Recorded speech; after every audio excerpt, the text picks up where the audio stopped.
I locked myself inside. I don't know how to get past this door. I'm stuck in here, and there's nobody but me, myself, and Mario No Super Picross on the Super Famicom.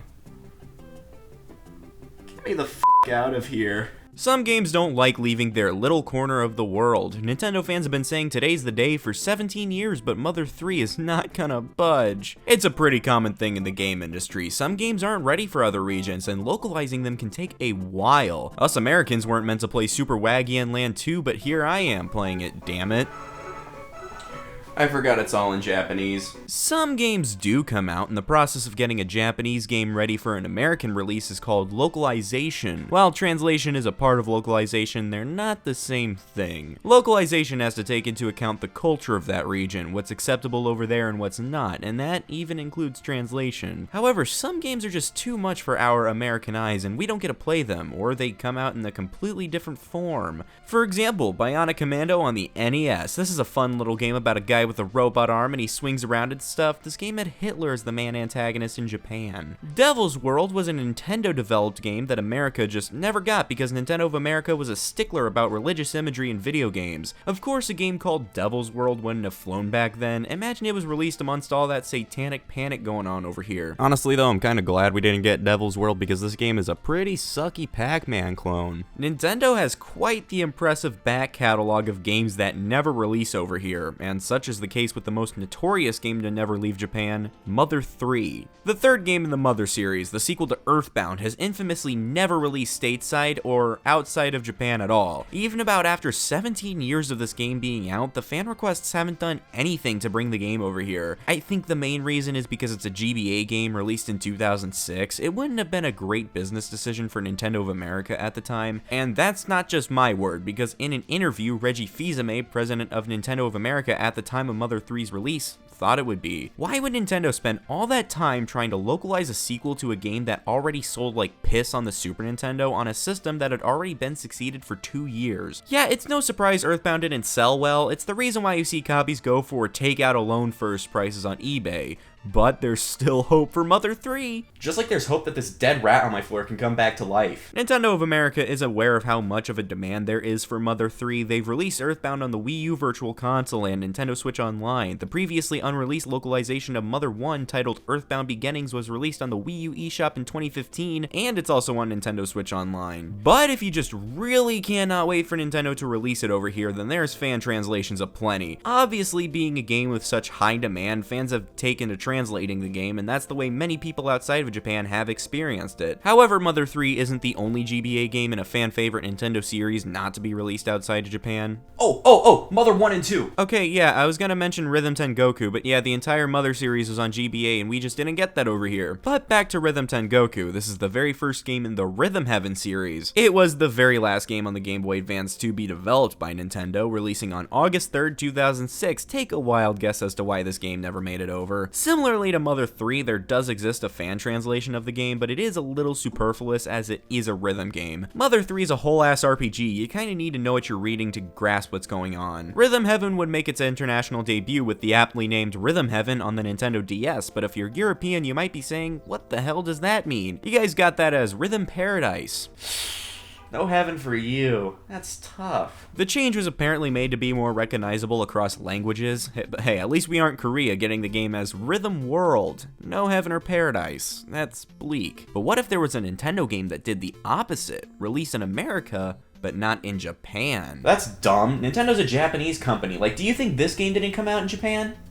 Because it didn't. StarTropics was a game developed by Nintendo R&D 3, later known as Nintendo IRD, later known as Defunct. These guys worked on a lot of Nintendo hardware, almost everything from the cartridges used on the Famicom all the way to the new Nintendo 3DS. They still kinda exist today, though following a company restructure, they were merged with Nintendo System Development to form Nintendo PTD. They developed the entire Punch-Out series up until Super Punch-Out. The only game to not be developed by them was Punch-Out for the Wii. But back to StarTropics. This game was never intended to release over in Japan, and it's clearly evident because this game has loads of American pop culture just baked into it. To this day, the game has never seen a Japanese release. You think people in Japan want StarTropics just as much as we want Mother 3? Some food for thought. Be a little grateful next time. StarTropics is an amazingly solid title, honestly one of the best games on the NES, and it's only for kids like Nick K to enjoy. Incredible. StarTropics also released in Europe, but the sequel Zoda's Revenge was pretty much exclusive to America from 1994 to 2009 when it was released on the Wii Virtual Console over there. Though even if some games don't get released in certain territories, others do, with either just a different name or a different identity altogether. Panel de Pon was a puzzle game on the Super Famicom, but someone just had to say,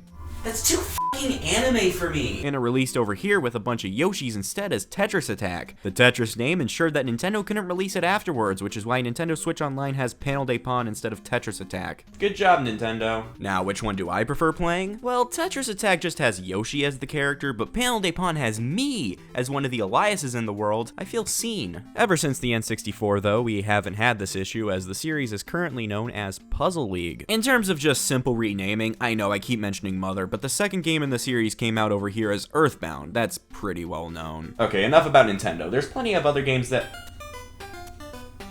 Oh, you son of a bitch. You ready for the single most known fact in all of gaming history? Super Mario Bros. 2 in America and Super Mario Bros. 2 in Japan are two completely different games. What released as Super Mario Bros. 2 in Japan, we call that the Lost Levels, and what released as Super Mario Bros. 2 over there, they call that Mario USA. Lost Levels is more derivative of the first game, essentially being a very direct sequel, sharing the same engine and a lot of graphics, though there is a slight graphical update. Nintendo of America felt it to be way too similar to the first game, as well as too difficult. The game designers essentially dialed the asshole meter to 11 while making this. It's really meant for people who mastered the original game. Also, it was exclusive to the Famicom Disk System, which was a console add-on we just didn't get over here. Damn it. Our Mario 2 was a game originally called Yume Kojo Doki Doki Panic, which was a game made solely to promote an event. Nintendo just had this game sitting around, so they decided to slap Mario shit on it and called it a day. This change actually ended up being a big positive for the Mario series, as enemies such as Shy Guys, Bomb-Ombs, Pokies, and Birdo became series staples despite that not being intended, and the characteristics of the four main characters were heavily shaped by this game. I'd say our Mario 2 is the true sequel to the first game, as Shigeru Miyamoto was actually more involved with the development of Doki Doki Panic than the original Super Mario Bros. 2, and the game even started out as a Mario concept anyway, so take that for what you will. And let's finally step outside of Nintendo, because I'm a real man and I play real man games, and look, this is me holding a real man's game. I'm not a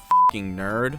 Let's discuss Final Fantasy. You fucking nerd. Final Fantasy is a series dating all the way back to 1987, and there's been 16 main entries, which I have honestly never seen a number that big attached to a game series. Yeah, Call of Duty has like 19 games, but they stopped numbering them after the fourth one. Imagine the new one was called Call of Duty 19 Modern Warfare 2. At the very most, it'll help easier differentiate from Call of Duty 6 Modern Warfare 2. Final Fantasy 1 released outside of Japan as Final Fantasy 1. Enough said. However, it also came out over here after 3 released in Japan.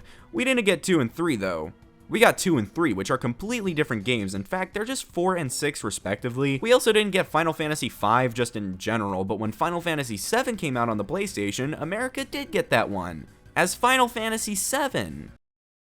Must have been really confusing back in the day to see the series make such a huge jump, like, where did 4, 5, and 6 go? Ever since then, we've pretty much got most Final Fantasy games ever since. Another series that's been consistent on our turf since the PlayStation is Metal Gear. Ever since Metal Gear Solid, we've received pretty much all the games in the series, but Solid is actually the third title in the series. Metal Gear 1 and 2 Solid Snake were only released in Japan for the MSX home computer, and it's not like they could have come to America in their original form because the computer itself was exclusive to Japan. However, we did get a heavily modified port of Metal Gear for the NES, which is pretty aged. There's a lot of grammatical errors, and it just doesn't look its best anymore, though the gameplay was and still is praised. Series creator Hideo Kojima was not involved in this port, nor was he involved with the port's sequel, Snake's Revenge. Yeah, so the port got its own sequel, which has nothing to do with the actual sequel to Metal Gear, which was Metal Gear 2 Solid Snake. That never released in America until 2006, when Metal Gear Solid 3 Subsistence was released here with full translations of both MSX games. They were also included in the HD remaster of Subsistence on the Xbox 360 and PS3. Of course it's delisted. Konami's great in the way they hate everybody. I would get it, but I'm seeing Disc 2 only listings on eBay for $25. That isn't a good sign. The PS3 version is less valuable because the Xbox 360 version can still be put into an Xbox One or Series X and actually be played, but why would I get a PS3? Hey, everyone in the UK heard of the DS title My Dog Coach? No, right? Okay, now everyone in the US heard of the DS title Caesar Milan Dog Whisperer? Yeah, of course you have. That game is a staple in the middle-class American household. Everyone's gotta have Caesar Milan Dog Whisperer. Those games are the exact same. Now, My Fitness Coach on the Wii? Oh, come on, I didn't even remember I had this. Yeah, by sheer coincidence, I have 2 games from the same series that were both named completely different things over here. I wouldn't have known that if it weren't for Drunk Wikipedia Tuesdays, and would you believe I got these 2 on the same day?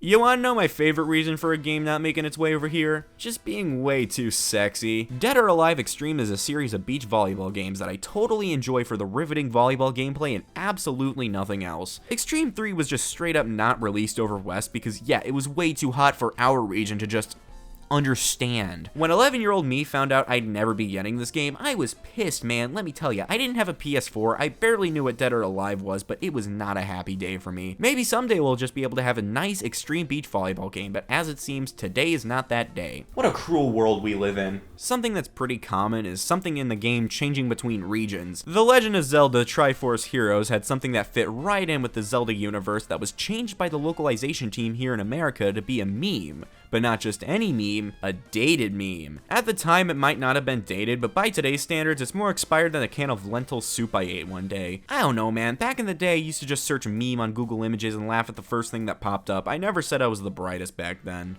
Still am not. A lot of NES games have broken grammar because localization back in the day was just straight translation, such as the aforementioned Metal Gear on the NES having the infamous I feel asleep line. I had AP English in my junior year of high school, and I'll never forgive them for doing this. Every time I see it, I just have to correct it. Localization has come a long way since. Some localizations take entire bookshelves, like the localization of Dragon Quest VII. However, let's not complain about every game being Japanese exclusive, lest we bring over games like Bass Landing 2, because there's probably like one person who wants this game. And that's me. I love fishing. Bringing it all back to the beginning, some games just don't need to be here because of cultural reasons or other things.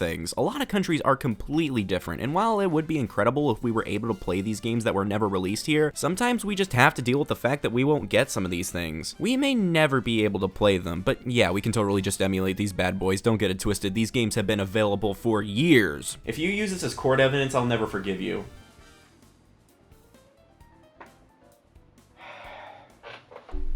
I've made no progress trying to get this door open. I keep doing everything I can, but God, it just won't. Ow!